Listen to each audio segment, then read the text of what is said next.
First of all, Minister, thanks for coming in. No more than the Chairman, I welcome the common sense being brought into it, and we welcome your intervention in it.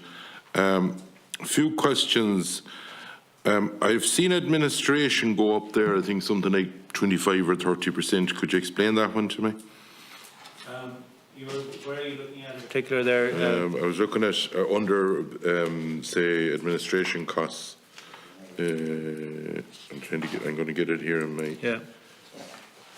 Which one? It's open. Is that because of new schemes coming in or what? Yeah. Well, looking at it, it's open. So if we look at it in relation to travel and subsistence, is up from 5.7 million to 8.3 million, and training and development and incidental expenses is up from 6.4 to 9.1. And that's a reflection of the fact that if we go back to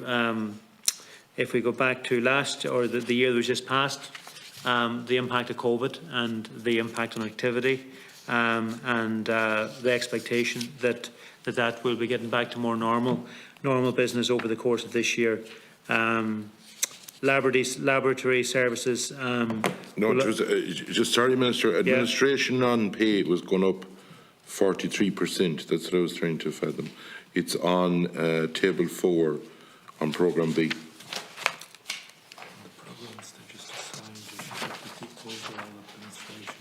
Oh yeah, okay, yeah. So on each of the programmes, both A, B, C, and D, Deputy Fitzmaurice, there's a formula used in terms of how administration expenses are allocated across the different programmes, and they're allocated on a percentage basis for each of those programmes to see where exactly. So it's not necessarily directly related to the programme. It's a reflection of the overall administration costs. So to see what exactly is happening in the administration and where the costs are before they are then allocated out to the 4 programmes, there is that separate table there that breaks down the administration costs and where in particular administration costs might be up or might be down, and the subhead within administration where that's attached to. So that's I'm looking at say the overall budgets, but I'm looking at the numbers of farmer participation. Isn't it regrettable to see that there was nearly 49,000 farmers in Glass in 2020, and we're going to see about 41,650, which is, look, to put it simple, it's 8,000 farmers less going to be in an environmental scheme. Yeah, it is, Deputy Fitzmaurice, but that's a choice the farmers made. Where's the opportunity to go into it? If you were coming out of Glass last year, how would you get into a new scheme for 2022? Well, because what I did was I rolled over the Glass scheme. Yeah. So for any farmer that was coming out of Glass was able to opt to do an extension year. But what's the reason that we have 7,000? So I'm not sure. Maybe I'm not sure what the different reasons might be. Every farmer's reason would be different. Also, we would have had the REAP scheme as well, which we might have seen some farmers. Well, we've seen additional that was for farmers not currently in the Glass scheme, and there was a very successful uptake of that, which shows that even for those that are outside of Glass, the appetite that is there to come into a scheme. But my approach to Glass was to try to make sure that while we're in the 2 transition years, that it would be as practicable and hassle-free as possible for farmers to be able to roll over and continue their Glass. And we did see, 42,000 of the 49 who had completed 5 years actually roll over and avail of the extra year, or the second year, which will be there next year. 17 or 18% is a huge drop-off, isn't it? Yeah, but I mean, there isn't anything more that we could do to affect that, other than make it as practicable as possible for farmers to continue. The question, we couldn't do a new scheme for them, you know. So, and the easiest, the most, and certainly for those that were in Glass, it would be much more practical for them, for example, to continue in Glass and to continue with the measures they had than it would be to do a new scheme too. So I don't think doing a new scheme would necessarily have continue to capture that extra 7,000. So, yeah, maybe some were retiring. I'm not sure, but particular circumstances. I would imagine there's a myriad of reasons why. It wouldn't be that grass is very restrictive in that if you were out of land that you had leased, that it was a problem. That there wasn't that opportunity there, that you may not get the land to release again or whatever. And but that's less of a challenge for a 1-year scheme than it is for a 5-year scheme, because farmers only had to opt to extend it for 1 year. So, but certainly the approach taken was to try and maximise the opportunity for as many farmers to stay in as possible. That's grand, thanks. Could you tell me, I'm looking at the numbers of hectares in forestry, and I sort of cannot believe my eyes. I see 2434 2020, but I see this figure again, 8,000 and 8,000. What's the, like, we didn't reach 8,000 in 2021, and we keep persisting with these figures year in, year out. Is that not sort of a false figure for 2021? And is it not an aspirational figure for 2022?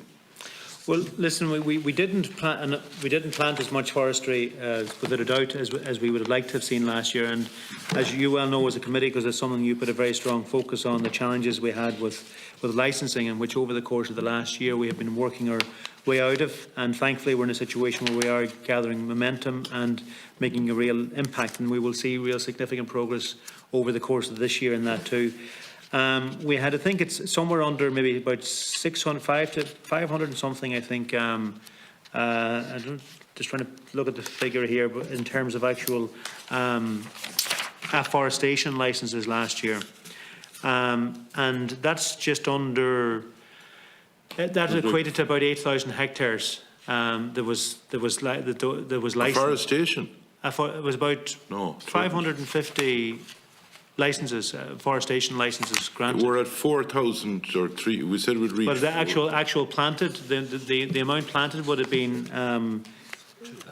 2,400. Yeah, but there was 4,000 or something given out in licenses, and I'm looking, to be honest about it, I'd be worried about. I've looked at the figures already this year, and while I acknowledge the licenses for the felling, I acknowledge has improved. On the planting side of it, I've looked up January already and February, and I tell you, it's backwards. We're starting to go again. That's what I'd worry about. So listen. First of all, in relation to afforestation, so every felling licence which is granted comes with a reforestation licence. So, and where somebody clear fells a site, the obligation is on them to replant that within 2 years. Where someone gets a new afforestation licence, the obligation is on them to, the licence is valid for 3 years. They have to plant it within 3 years. So last year's output in relation to afforestation licences wasn't as successful as, for example, the progress that was made on felling. And that is going to be a particular focus this year. And our objective is going to be to seek to double the level of afforestation licences issued this year. Now, the level of afforestation licences that were planted last year, or that were granted last year, it was 500 and something was the actual number of licences. But in terms of land area, that was just over the 8,000 hectare mark in terms of what was afforestation licences were given for. Now, what we have seen is about a 60% uptake of licences that are granted actually reaching afforestation. But our objective is certainly, and we're profiling for it, we want to make progress towards 8,000 hectares. We're making a profile for that, and we'll continue to do that because it's showing our commitment to actually funding that. Obviously, at the end of last year in October, when it became clear what the level of afforestation was last year, in the October revised estimates, I then reprofiled the funding that it looked like we were not going to spend in that regard. But at the outset of the year, Deputy Fitzmaurice, we're putting in place the funding that would cover 8,000 hectares, and certainly there's going to be a very significant effort in the department this year to address the afforestation licensing and to make real progress in that. You talked about the sheep welfare scheme. And I know you've made changes to it, and I welcome the new dates. What was the sheep welfare scheme? In my understanding, in 2016 or 17, it was either 20 or 25 million was laid out for it. Is that correct? In 2016 or 17? Yeah, it was 25 million initially. And what's it now? So I've increased it this year from, I think it's 19 and a half in 2022. So it's gone down in total since that time? No, that's going up. It's less than what it would have been projected to be back in 16, 17. What was projected at that stage was potentially up to 25 million, and then that was subject to demand. So I think the level of uptake was 16 or 17 million euro. Like with all the other schemes that are in place, and the outgoing cap, until we get to the stage where we've entered the new cap in 2023, the opportunity that's available to us, the only option that's available to us is to look to roll over those schemes. It's not a requirement on us, but it's certainly something that I wanted to do. And so therefore I've rolled over the sheep welfare scheme too, but I have updated the reference year in a way that will try and maximise the number of sheep that qualify. So by updating that reference year, it means there will be more sheep paid now this year. So that's why I've increased the budget to facilitate those extra sheep being paid. And then, as you know, in the new cap, the 10 euro is due to increase to 12 euro. And I know, as you know yourself, many sheep farmers are explaining how they'd like that to be more, but that's what we're doing. Just to bring it back to the forestry thing, unless the dashboard is wrong that I'm reading, 4255 was the hectares of licences given out. Say that again, Deputy Fitzmaurice. 4255 in 2020, 4342, and in 21, what we're looking at here is 4255, and then 505 so far this year. You were saying 8,000. 505 afforestation licenses. So far this year, there's 505 given out, but last year, you were saying there was 8,000 hectares. Well, yeah. Bear, we're getting a wrong dashboard. 4255 was the total for the year, and the year before that was 4342. That's the dashboard, what it tells us on hectares, and then we have kilometres and licences issued on it, and that's what I'm reading. Forestation, hectares 2021, 4255, not 8,000 that you're saying.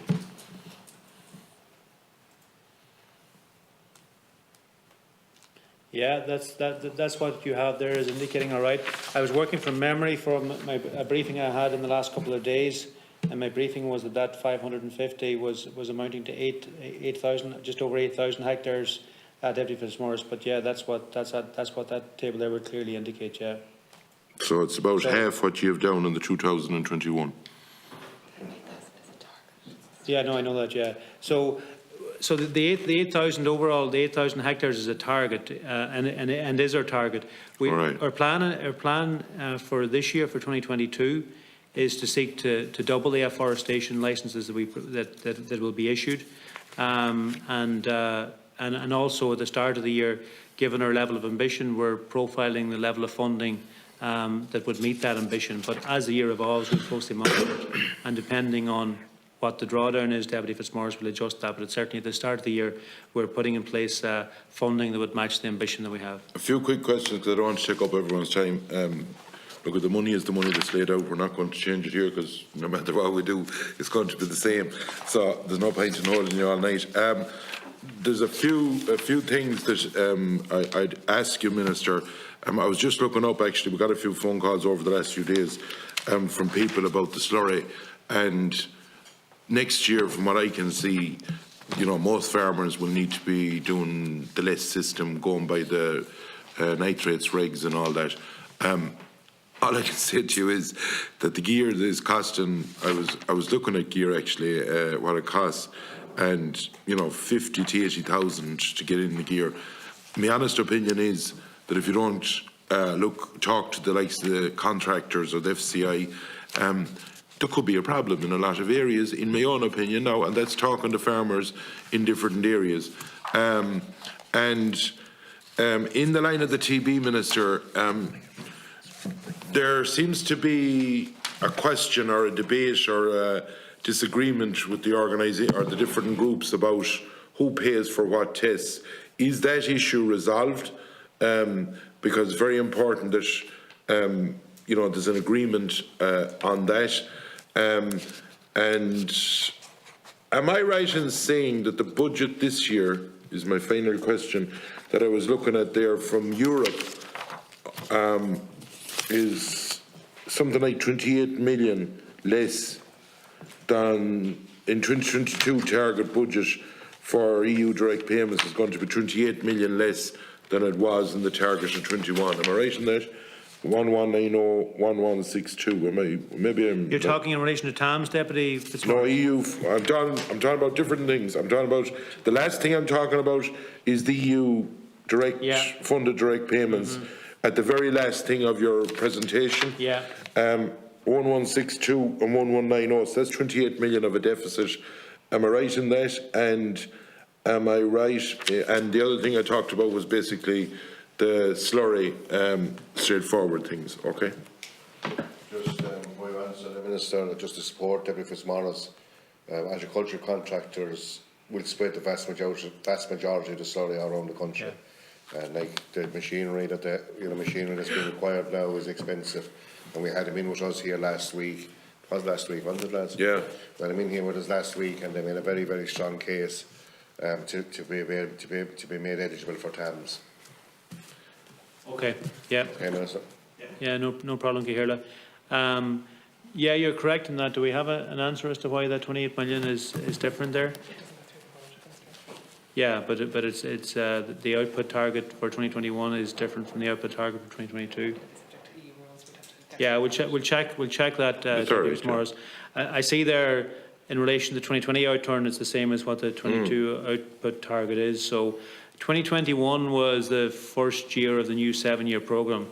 2022 is going to be the second year of it, and then so there was an adjustment there between the basic payment. Would it be because of Brexit or anything? No, I don't think so. No, I mean it's the basic payments and the greening. So there would have been a change, a slight reduction in the overall Pillar 1 as we moved from the previous 7 years, which ran from 14 to the end of 20. And then there was a small 1 to 2% drop in Pillar 1 payments at the start of 2021, and that will stay constant up to 2027. Pillar 2 did go up, but Pillar 2 dropped slightly. So that adjustment would have happened for 2021. So I'm not quite sure the difference, but I'll check that in terms of why that was. Okay. We would be expecting that the 2022 for basic payment would be the same as 2021. Okay. So, yeah. On the slurry? Yeah. I'll try. Thanks. Would you look into the slurry, Minister, because I can see a problem. And this, look at, I've always said it before, I'm a contractor myself, but the bit I do isn't going to change Ireland or anything, but I'm talking about the amount of farmers that are ringing at the moment that actually wouldn't be familiar with what they have to do this year and next year. I saw even Sunday evening there was 2 of them ringing, wondering what they had to spread with this year, and you have to next year, then you have to look at their, say, are they under 100 or whatever, or they're over that. Do you understand me? But like most of them are going to be on the less system when you look at it over the 100. And Jesus, if a lot of their contractors would be just splash players at the moment, and they won't be going down the road of, in my opinion, for the amount of work they're doing, unless there's some bit of a help given, because like this isn't a thing about subsidising. This is about the environment that is being played to make sure we reduce the emissions that we're to do. Yeah, no, listen, I think there's been great progress made over the last 2, 3 years, 4 years in relation to the uptake of less. Yeah. We have, I think it's 3,500 less spreaders now and machines in the country, and there's been about €100 million of drawdown from TAMS to support that. I take the point you're making. From my recollection, I think under the cap there's a restriction in relation to it being able, a business being able to avail of it, or a contractor being able to avail of it, as opposed to.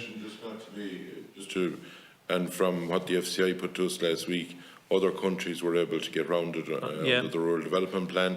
So I'd ask you to. I look at that further. That's my record. But I absolutely understand where you're coming from, and I think we do have to. We do have to push on and try and assist that transition, and certainly I think you're right, a lot of the slurry is going to be spread by contractors. They're going to play a really important role in that, and we want, in as much as possible, the use of less, because it financially makes sense from a farmer's point of view every year, but this year more than ever, and also makes total sense from an emissions point of view as well. Thanks, Deputy Fitzmaurice.